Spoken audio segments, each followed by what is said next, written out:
Mr. Speaker, this amendment would prohibit funds from being made available to the FTC to enforce the suspension of early terminations to merger filings made under the Hart-Scott-Rodino Act. The FTC is authorized to terminate this waiting period early upon the request of the parties or on their own.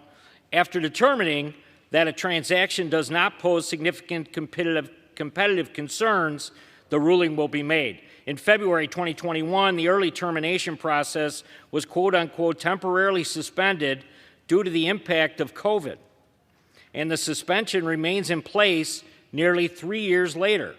Prior to the suspension, early termination was granted in approximately half of all reported transactions. The world has obviously, we've moved on from COVID, and it's time for the FTC to move on as well, and I urge my colleagues to vote aye on the amendment, and I yield back.